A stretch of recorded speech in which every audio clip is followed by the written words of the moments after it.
Shipyard వ్యవస్థాపకుడు సేచ్ వాల్చంద్ హీరాచంద్ వర్ధంతి సందర్భంగా ఐఎన్టీయూసీ ఆధ్వర్యంలో మజ్జిగ చలివేంద్రం ఏర్పాటు చేశారు.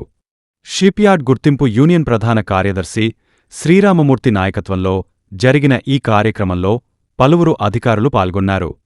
వాల్చంద్ హీరాచంద్ చిత్రపటానికి పూలమాలలు వేసి నివాళులర్పించారు. ఈ సందర్భంగా యూనియన్ నాయకుడు బోస్ మాట్లాడుతూ, నేటి షిప్యార్డ్కు పునాది వేసిన వాల్చంద్ హీరాచంద్ సేవలను స్మరించుకున్నారు. సింధియా స్టీమ్ నేవిగేషన్ కంపెనీ పేరుతో సంస్థను స్థాపించడం వల్ల ఈ ప్రాంతానికి సింధియా జంక్షన్ అనే పేరు వచ్చిందని తెలిపారు. ఉదయం నుంచి సాయంత్రం వరకు సుమారు 2000 లీటర్ల మజ్జిగను ప్రజలకు పంపిణీ చేసినట్లు నిర్వాహకులు వెల్లడించారు. ఈ కార్యక్రమంలో యూనియన్ నాయకులు, కార్మికులు, స్థానికులు పెద్ద సంఖ్యలో పాల్గొన్నారు.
ఈరోజు మా హెచ్ఎస్ఎల్ హిందుస్థాన్ షిప్యార్డ్ లిమిటెడ్ వ్యవస్థాపకులు కీర్తిశేషులు సేట్ వాల్చంద్ హీరాచంద్ గారి 74వ వర్ధంతి సందర్భంగా ఈరోజు సింధియా జంక్షన్ నందు మన షిప్యార్డ్ ఐఎన్టీసీ గుర్తింపు యూనియన్గా ఇక్కడ మేము మజ్జిగ పంపిణీ చేసాము.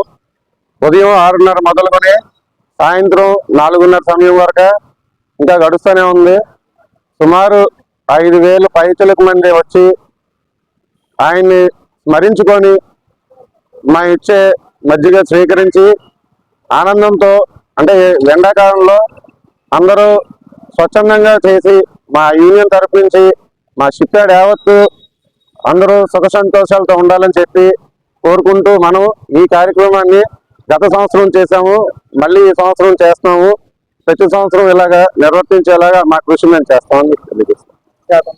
అంతేకాకుండా షిప్యార్డ్ గురించి చెప్పాలంటే యాక్చువల్గా Scindia junction steam navigation India limited అని చెప్పి ఆయన స్వతంత్రం ముందే ఎంతో ఆలోచన చేసి ఇక్కడ నిర్మిస్తే ఈ వైజాగ్ నగరంలోని ఈ సాగర తీరంలోని జనాలకి దేశానికి ఎంతో ఉపయోగపడుతుందని చెప్పి ఆయన ఆ కాలంలోనే ఆలోచించి ఇక్కడ వ్యవస్థాపం ఇక్కడ స్థాపించి ఇక్కడ స్థానికుడు కాకపోయినా సరే ఇక్కడ ఉండి దీన్ని డెవలప్ చేసి ఈ రోజు ఈ సింధియా జంక్షన్ ఇంత పేరు వచ్చింది అంటే ఇన్ని వేల కుటుంబాలు ఇక్కడ నిద్ర తిండి జీవనోపాధి కలుగుతుందంటే ఆ మహానుభావుడు చేసినట్టే కృషి ఫలితంగానే ఈ రోజు సింధియా ఎంత డెవలప్ అయింది.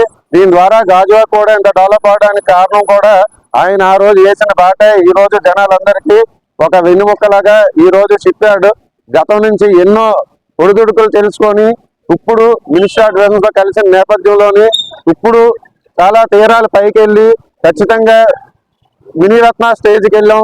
రాబోయే తరంలో ఖచ్చితంగా మహారత్నకి నవరత్నకి స్థాయికి రీచ్ అయ్యేలాగా ఇక్కడ ఉన్న కార్మికులు కానీ యాజమాన్యం కానీ కలిసి పనిచేసి యార్డుని ఎంతో ముందుకు తీసుకెళ్లి దీని ద్వారా మన వైజాగ్కే కాదు ఈ చుట్టుపక్కల గ్రామాలకు కూడా అభివృద్ధి జరిగేలాగా మనం చేసే సిఎస్ఆర్ యాక్టివిటీస్ కానీ కంపెనీ నుంచి మనం సిఎస్ఆర్ యాక్టివిటీస్ కానీ ప్రతి సంవత్సరం ఏదో ఒక యాక్టివిటీ మనం చేసి ఈ చుట్టుపక్కల గ్రామాలకి ఎంతో మేలు చేస్తూ తద్వారా మనం అందరం మనుగడ సాగించుకుంటున్నటువంటి ఈ తరుణంలో ఆయన మనం స్మరించుకోవడం అది ఆయనకే కాదు మనకు కూడా చాలా విలువలతో కూడుకున్న పని.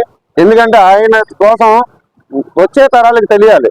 ఇలాంటి ఏమన్నా కార్యక్రమాలు చేసినప్పుడు భావితరాలకి ఆయన ఇలా చేశారు, ఇలా మనం కూడా ముందుకెళ్తే ఖచ్చితంగా మన పేరు కూడా ఎలా ఉంటదని చెప్పి ఒక సందేశం జనాలకు కూడా వెళ్ళాలని చెప్పి ఇది కార్యక్రమం లాస్ట్ ఇయర్ నుంచి మొదలుపెట్టి ఆ దేవుడు ఆశీస్సులతోని ఆ వాల్చంద్ గారి ఆశీస్సులతోని దీన్ని ఇంకా ముందుకు తీసుకెళ్తామని చెప్పి మరీ తెలుసుకుంటూ ఈ వచ్చేసినటువంటి జనాదరణ పొందిన జనాలందరికీ వచ్చేసి ఆయన ఆశీర్వాదాలను ఇచ్చి పొందినందుకు అందరికీ సుఖ సంతోషాలు ఉండాలని కోరుకుంటూ ఇది ఖచ్చితంగా నెక్స్ట్ ఇయర్ కూడా మళ్ళీ చేస్తామని చెప్పి మరీ తెలియజేసుకుంటూ ఈ అవకాశం మీ అందరికీ ధన్యవాదాలు తెలియజేసుకుంటూ సెలవు తీసుకున్నాను. జై హింద్.